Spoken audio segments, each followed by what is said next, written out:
Muy bien, nosotros estamos acá en este video, la intención del mismo es que sea un espacio como una clase de apoyo que a ustedes les quede de forma online. Esto es para mis estudiantes, mis alumnos de geografía de quinto año A y B del año 2023. Nosotros hemos estado trabajando en grupos con a partir de exposiciones que permiten comprender a través de una caracterización general de los principales momentos del modelo económico de nuestro país a lo largo del siglo XX, en virtud o relacionado con la geopolítica mundial, para que ustedes estén mucho mejor orientados al momento de profundizar en lo que tiene que ver con las prácticas el neoextractivismo de las commodities, que es lo que viene a continuación en el programa de geografía. La intención de este video es, les vuelvo a repetir, que sea un espacio de consulta para ustedes, para que lo puedan recuperar y así pueden llegar en mejores condiciones a las evaluaciones individuales. No alcanza con esto, es un complemento a las lecturas y a todo el material que ya tienen en la biblioteca digital que tienen que leer y estudiar. Habiendo aclarado estas situaciones, pasamos para que no se nos extienda mucho en el tiempo. De los primeros temas que habíamos hablado era que Argentina, a finales del siglo XIX, tras la consolidación del Estado Nacional Argentino en 1880, ingresa al mercado mundial, al capitalismo, como una región periférica en la División Internacional del Trabajo, dado que se desarrolla un modelo económico agropecuario y exportador, un modelo hacia afuera, donde los productos del campo se venden principalmente a los socios comerciales, como por ejemplo Inglaterra. Acá brevemente teníamos esto que también implica una consolidación de los sectores terratenientes, porque son los que se apropian de los terrenos más productivos de la Argentina.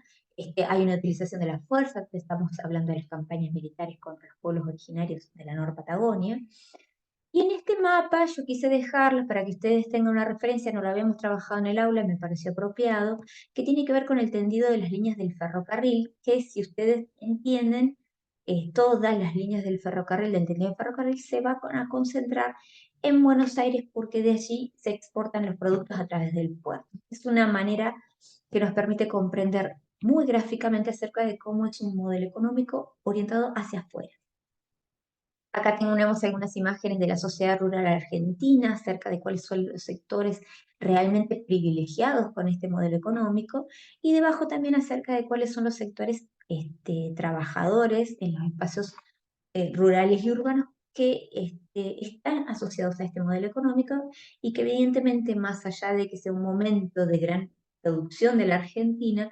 eh, eso no significó que se trasladó en un reparto equitativo de la riqueza. Al contrario, es una sociedad profundamente desigual para esos momentos. Avanzando, vamos a tener eh, una complejización de la sociedad argentina en los primeros momentos del siglo XX, porque el modelo económico promovió la llegada de una gran cantidad de inmigrantes, y estos inmigrantes no son como cabecitas huecas, vienen cargados de experiencias políticas, sociales y sindicales, que obviamente van a ser mucho más compleja la sociedad argentina. Son algunos de los elementos que nos ayudan a entender cómo en algún momento va a surgir una expresión política que es la Unión Cívica Radical,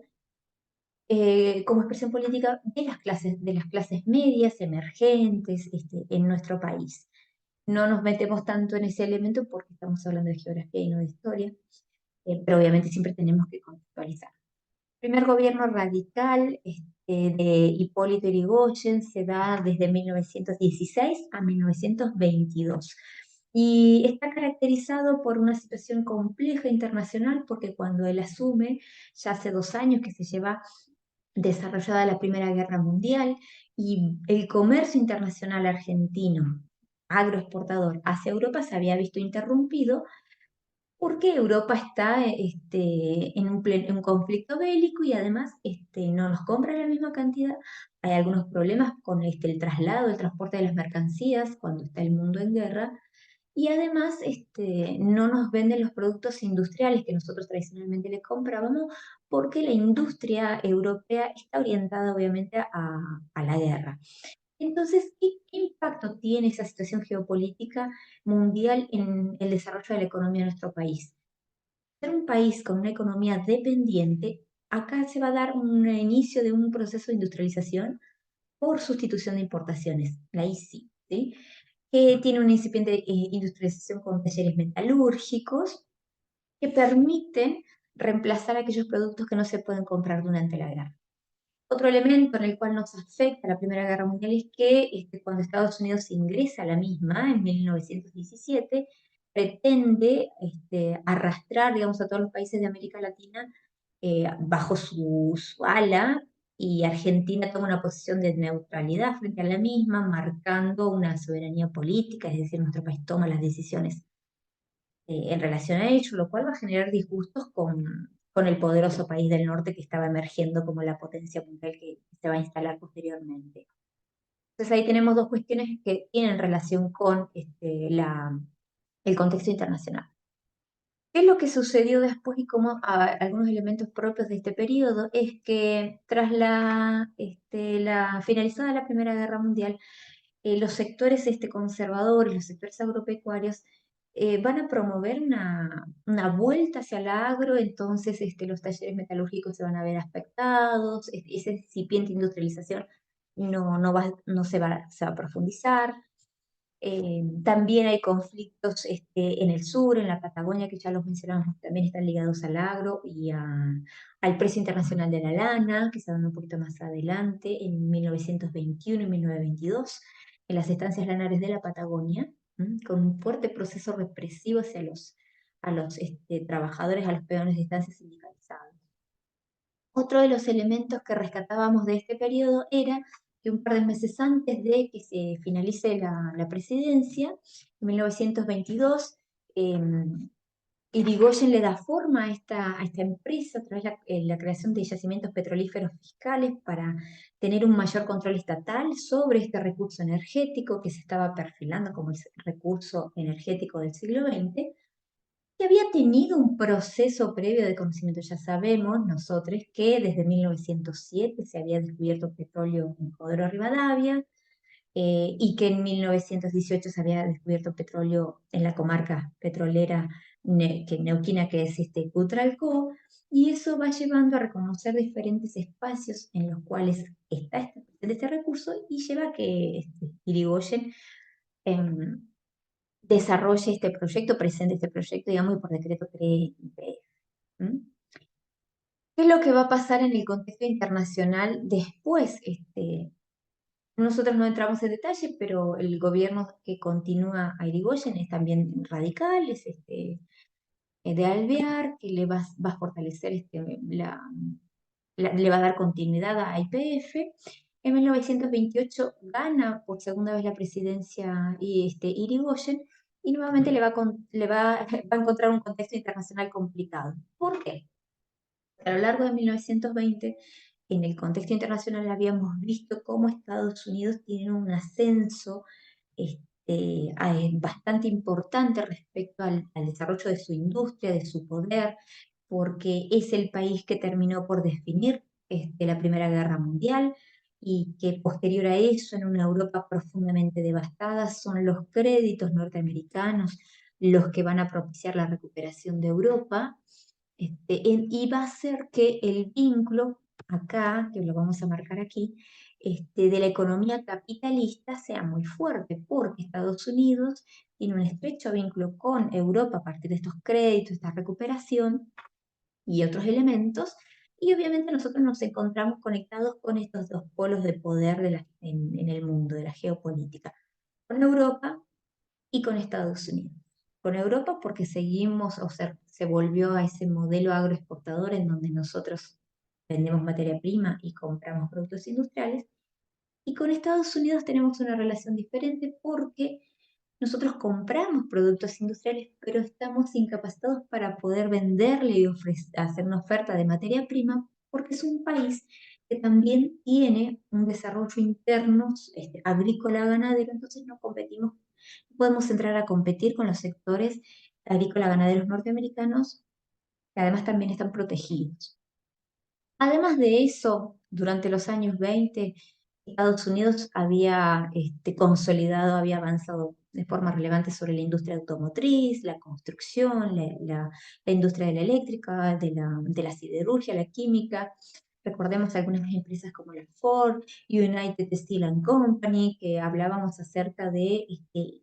enorme aparato productivo industrial que se estuvo gestando en Estados Unidos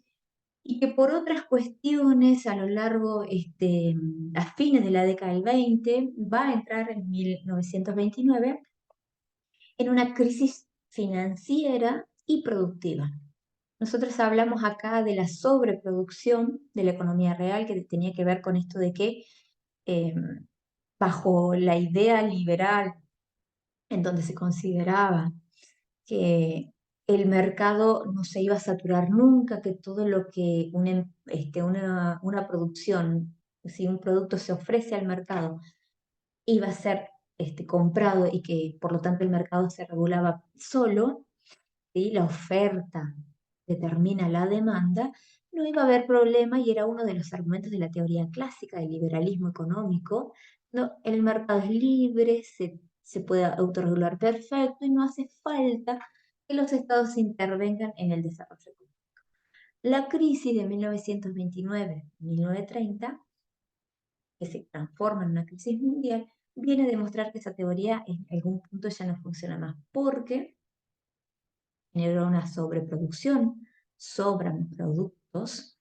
hay una enorme oferta de productos, pero no hay demanda, nadie compra, y eso genera una crisis económica del capitalismo muy importante, una de las más relevantes,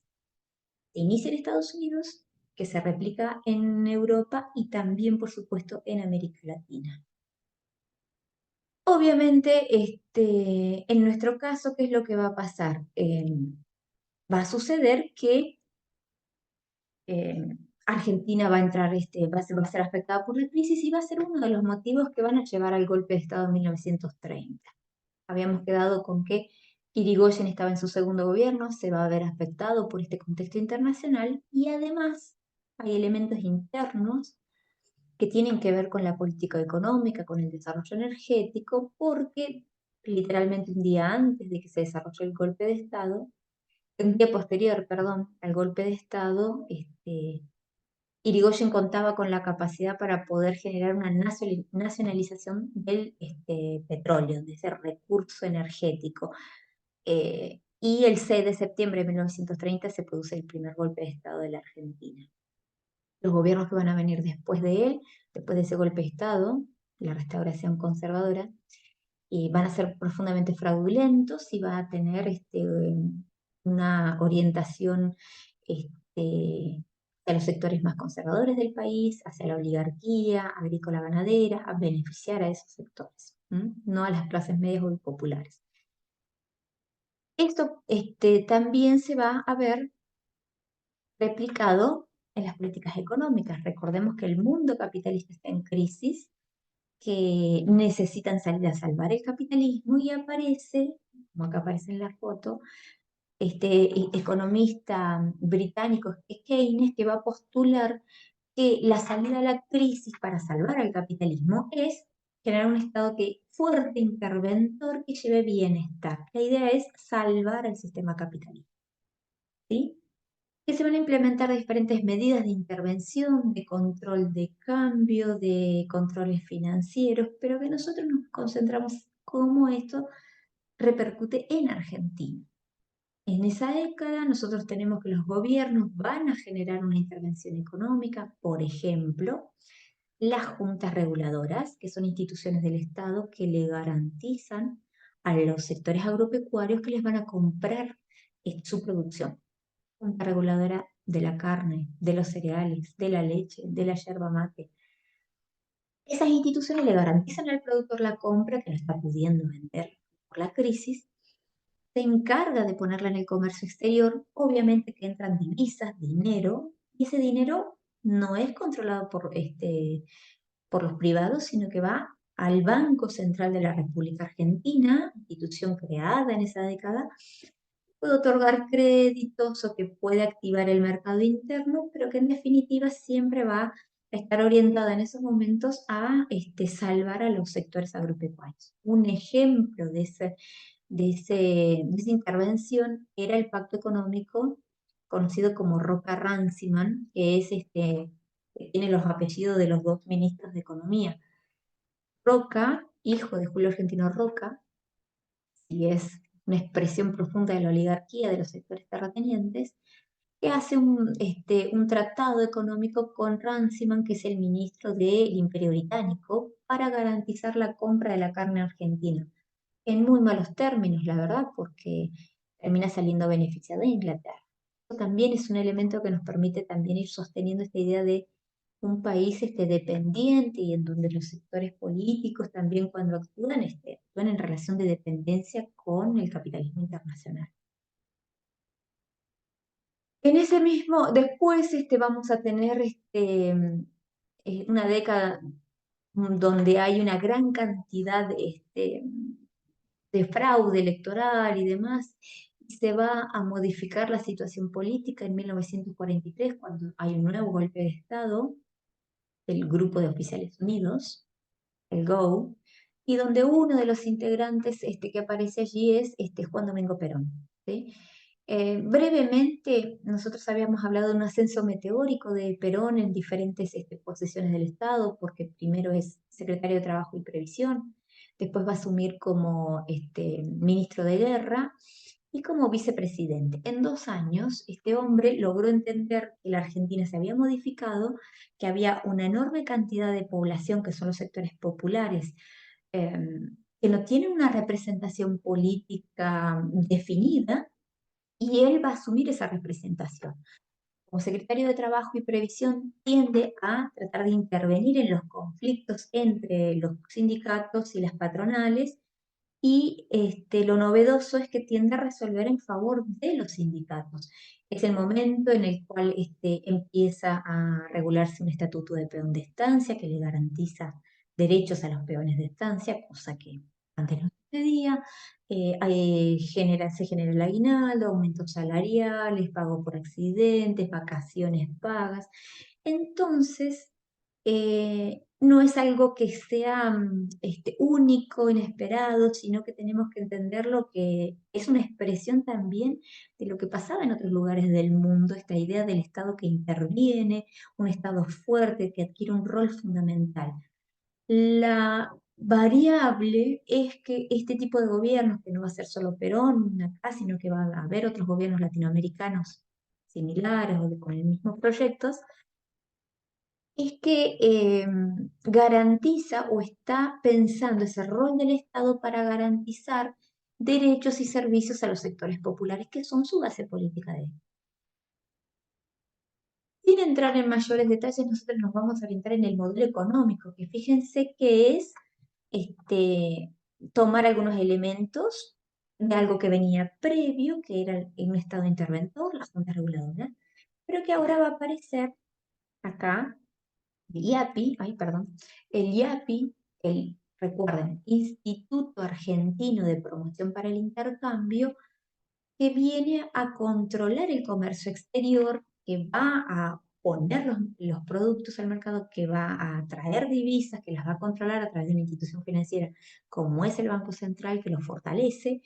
que va a dar créditos, por ejemplo, a los sectores industriales, porque hay un desarrollo de la industria nacional ahora. Tenemos un periodo en donde hay compras de ferrocarriles, por ejemplo, en donde se desarrollan otros servicios. Tenemos, por ejemplo, la creación de una flota mercante, es decir, barcos con los cuales llevar los productos de Argentina y posicionarlos en el exterior y no depender de una flota mercante privada o extranjera. Tenemos desarrollos de industrias, obviamente con esos créditos, y que la idea es que se genera trabajo, que se promueve el consumo interno y que mucho del dinero está volcado a generar un bienestar social, hacia los sectores más populares. Por ahí tenemos entonces mercado interno, industria nacional, bienestar social para la población. ¿Sí? Fíjense que acá tenemos algunos elementos que hablan acerca del trabajo. Obreros dice ocupados en las industrias, y cómo se produce un aumento significativo de la presencia del trabajo industrial en Argentina. Bueno, Hay algunos afiches acá, por ejemplo, acá tenemos esto, digamos, la propaganda, que es muy fuerte, que todos los gobiernos lo hacen y demás, pero que son históricos. Por ejemplo, acá el hecho aparece muy fuerte de Perón cumple diciendo que los ferrocarriles ya son argentinos. Acá la idea de la nacionalización de la banca, es decir, que el manejo de las finanzas está bajo control del Estado y con un fin social. El IAPI, fíjense acá aparece la flota mercante, el desarrollo de la industria, los colectivos, el transporte, todo. ¿Mm? Pero volvemos a recordar que es como un gigante con pies de barro porque no logra en tiempo despegarse de esa base agrícola ganadera porque eh, no da el tiempo, porque esa situación fluctúa, porque el sector agrícola ganadero empieza a tener profundo desconfianza y tensiones con el peronismo, con Perón, porque ya quieren que deje de intervenir en el mercado, que ellos quieren negociar de manera libre con, hacia el extranjero, controlar las divisas sin que el Estado intervenga en las cuestiones. Entonces ahí ya va a generar algunas tensiones. Eh, Además, no les gusta mucho la idea de los sindicatos fuertes. Los sindicatos van a tener una profunda alianza y una conexión muy fuerte con Perón, y también con su esposa, Eva Perón, la CGT, por ejemplo, y que obviamente están muy asociados a la industria nacional. Pero ¿qué es lo que va a pasar? 1949 tenemos una crisis económica, hay sequías y demás que va a generar que hay menos producción y que por lo tanto hay menos menos producción implica vender menos al extranjero, ingresa menos dinero, hay menos dinero para los créditos, no se puede sostener todas las políticas sociales de la misma manera, entonces hay una tensión y un estancamiento económico. Se profundiza el enfrentamiento con el agro, con otros sectores también, pero no, lamentablemente por tiempo no podemos profundizarlo. Son algunos de los elementos, no todos, que van a llevar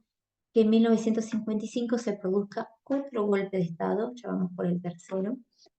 se va a autodenominar la Revolución Libertadora. ¿No? Va a tener unas características mucho más violentas, va como creciendo la violencia de los golpes de Estado en Argentina. ¿No?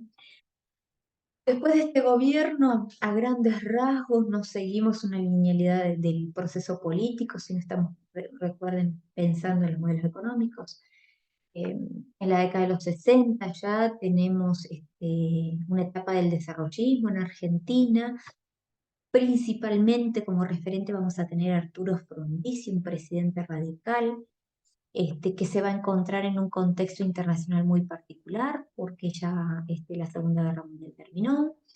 y porque ya nos había pasado igual, estábamos en el peronismo, 1945 terminó la guerra. ¿M? Pero de cualquier manera, el contexto internacional en el cual se va a encontrar la década de los 60 es el pleno desarrollo de la Guerra Fría, ese enfrentamiento entre esas dos grandes potencias que tenemos, que es Estados Unidos como representante del mundo capitalista y la Unión de Repúblicas Socialistas Soviéticas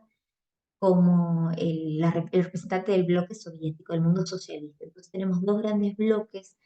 que durante más de 40 años esas dos potencias van a desarrollar un enfrentamiento que nunca se traslada al campo de batalla, tienen un desarrollo de armas nucleares, realizan competencias tecnológicas en el marco de la, el desarrollo, digamos, de aeroespacial, pero nosotros nos vamos a concentrar con otro elemento de este espacio. Si bien Argentina no forma parte definida ni del primer ni del segundo mundo, sino de el tercer mundo, que son los países de América Latina, de Asia y de África, en la década de los 60, durante la etapa del desarrollismo, vamos a ver cómo ingresa a definir mucho de la política económica una institución financiera del lado del capitalismo, que es el Fondo Monetario Internacional, que bajo esas inversiones que llegan, que adquirimos deuda externa, parten bajo la idea de modernizar el país al estilo de como pensando en los modelos de lo que viene a ser Estados Unidos y la Europa occidental. Eh, y se piensa en un desarrollo de una industria más pesada, la industria automotriz, la química, la petroquímica, la siderurgia, la petrolera, pero para eso se requieren inversiones, hay que expandir el aparato productivo industrial, hay que transformar la estructura productiva del país, pero se requiere dinero. Y ese dinero viene de la adquisición de deudas del Fondo Monetario Internacional, que siempre, cada vez que otorga dinero a un país, impone condiciones. Y las condiciones que impone tienen que ver con favorecer el ingreso de capitales o de empresas extranjeras que vengan a invertir al país, pero que estén exentas de algunos impuestos. Por ejemplo, para ese momento aparece la Ley de Inversiones Extranjeras, la Ley 14.780, que facilita el ingreso de las empresas extranjeras, que les otorga amplios beneficios, y que bajo esas características se va a desarrollar el desarrollo. Perdón por la redundancia. Ahora, esa democracia profundamente condicionada, económicamente sujetos a lo que nos dicen los organismos financieros internacionales y además sujeta a una fuerte presencia de los militares, va a tener un impacto porque va a implicar una idea de un perjuicio de la industria nacional porque entran un montón de productos extranjeros que entran en competencia con el desarrollo de la industria nacional, que termina perdiendo, crece la desocupación, se reduce lo que se entiende el gasto público, es decir, que los beneficios que recibe la gente no aparecen, y se desarrollan muchas huelgas y la represión es bastante importante. Algunas fotos de lo que tenemos acá, por ejemplo, es 1968, que es un año de tremenda conflictividad en el mundo y también en Argentina, con enormes protestas que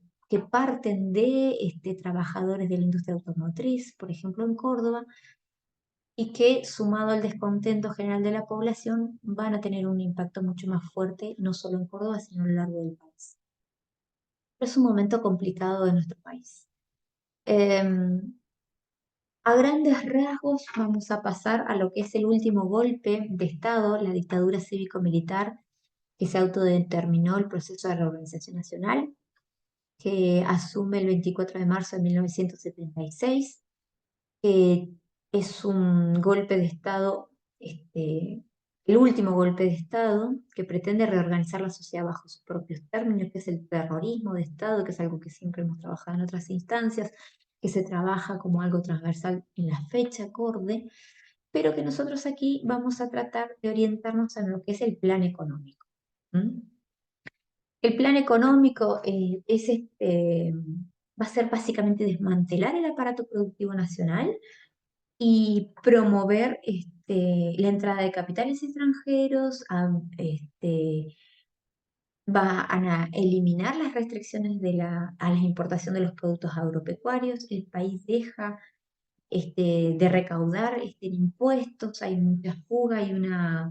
este, una destrucción de la industria nacional, vuelvo a decirles. Se adquiere deuda externa nuevamente con el Fondo Monetario Internacional, se privatizan algunos espacios, hay un profundo, altos niveles de desocupación, hay una concentración de la riqueza y la desigualdad en Argentina es más profunda. ¿Qué quiere decir eso? Que los sectores ricos son cada vez menos y concentran una mayor cantidad de riqueza y los sectores bajos o populares aumentan. Hay mayor cantidad de gente en condiciones de pobreza. ¿Mm?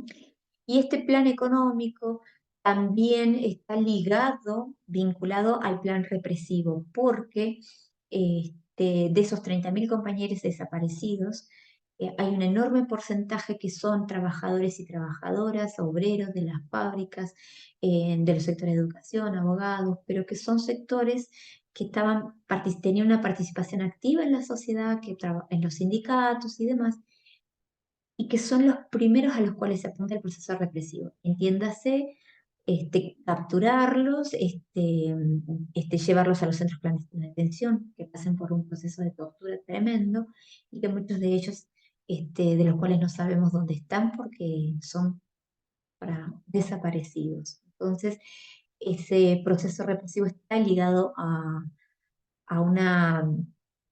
subordinación de los sectores populares, a tratar de disciplinar a los sectores sindicales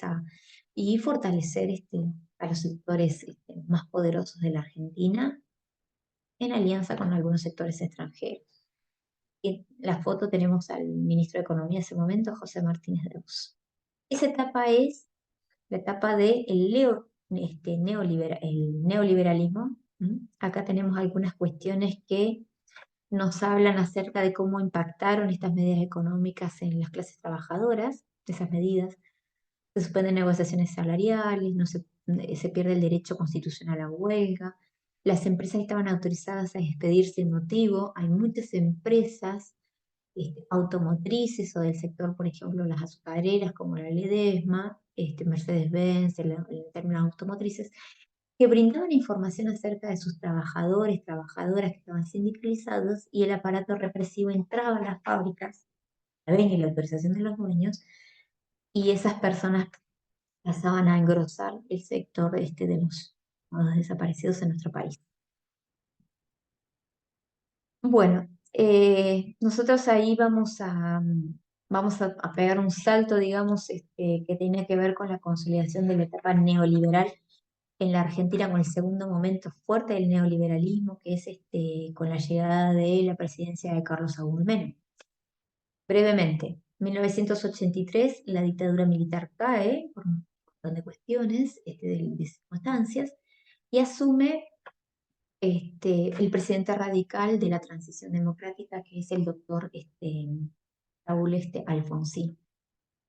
Él se va a encontrar con una situación tremenda, muy problemática, que en términos de economía va a llevar que hacia fines de su gobierno se genere un proceso inflacionario, que se dispare la hiperinflación, y que va a llevar incluso que tenga que entregar el poder un tiempo antes de lo establecido. Ya las elecciones habían dado, ya había ganado Menem, pero termina Alfonsín entregando antes el poder. ¿Qué pasa con Menem? No es un gobierno peronista, pero básicamente es un gobierno en donde todas aquellas cuestiones que prometió la revolución productiva y demás en sus discursos de campaña y demás, después no tienen el, no tienen su correlato en la realidad. Es decir, entre el discurso y lo que se dijo hay un trecho bastante fuerte. Traicionaron la esencia del peronismo porque no se abocó a la justicia social, a la defensa de los derechos de los trabajadores y trabajadoras, no hubo resguardo de la soberanía nacional, y ahora vamos a ver por qué. Porque apareció un plan de privatización de todas las empresas nacionales, entiéndase, Aerolíneas Argentinas, Correo Argentino, Agua y Gas del Estado, YPF, pasaron a manos privadas, ¿sí? Las jubilaciones pasaron a las cajas jubilatorias, a las AFP. Este, entonces hubo un impacto muy fuerte, él estuvo 2 periodos de gobierno y se llevó a cabo con algunos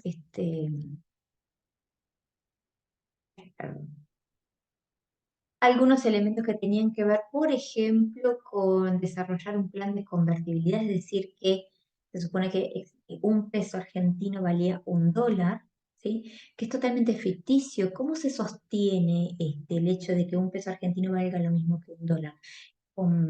Teniendo deuda externa, es decir, el país se endeudaba más y más, había una falsa sensación de seguridad o de desarrollo económico, porque mucha gente, particularmente la clase media, podía irse de vacaciones al extranjero, a Punta del Este, comprar productos industriales o importados, novedosos y demás, y daba la sensación en un primer momento de que era una salida maravillosa, pero no se entendía o no se quería entender que este plan de convertibilidad no estaba sostenido, no era una falacia, digamos, imposible de sostenerlo porque la única forma era endeudando cada vez más el país. Entonces, en un primer momento sí, bajó la inflación, se pudieron comprar productos importados, pero ingresaron capitales extranjeros, pero financieras, no de capital productivo. Y ese plan de desregulación económica y reestructuración del Estado, tuvo que ver con un deterioro de la industria nacional muy fuerte, ya hablamos con el tema de altísimos niveles de desempleo, con las privatizaciones, perdón, con una idea, esta idea de reestructurar el Estado tiene que ver con achicarlo, con ajustes en salud, en educación, en las jubilaciones, todo tipo de servicios. ¿Sí? Y lo último que acá de ese periodo vemos tiene que ver con el impacto, los primeros años era como maravilloso el plan de convertibilidad, ¿no es cierto? Pero después se venir el impacto social y que acá simplemente voy a dejar tres imágenes para entender cuál es la consecuencia. Por ejemplo, esta foto que vemos acá es de la primer poblada en Cutralcó, que es en 1996, que Cutralcó, recordemos que es un pueblo, una ciudad que nace al calor del petróleo de YPF y que cuando se privatiza la empresa y pasa a manos españolas de Repsol YPF, hay una enorme pérdida de puestos de trabajo que va impactando en toda la sociedad y que llega en un momento del estallido social y un mecanismo de resistencia, de lucha, va a ser los piquetes, que inicialmente fue algo quizás no planificado, pero que después se demostró ser profundamente eficaz y va a ser emblemático de la época. Pues nosotros a lo largo del año y como corresponde a nuestra provincia lo vamos a profundizar esto. La otra tiene que ver con esta señora, se llamaba Norma Pla, era una jubilada que expuso las situaciones en las cuales se encontraban todo el sector de los jubilados con el tema de las AFJP, con las pérdidas de los ahorros, con unas jubilaciones miserables y que fue un emblema de la lucha de los jubilados de que después de 40 años de aportes no les alcanzaba para vivir y nuestros viejos y viejas se morían de hambre. Y el otro tiene que ver con un sector que también es la carpa de la dignidad, que se instaló frente a la Casa Rosada, que es por la educación, porque recordemos que los sectores, el recorte del Estado implicó también un impacto muy fuerte en los sectores de la educación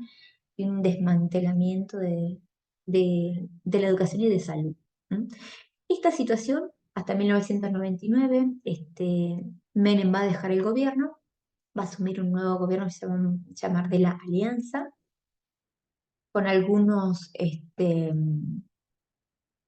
perdón,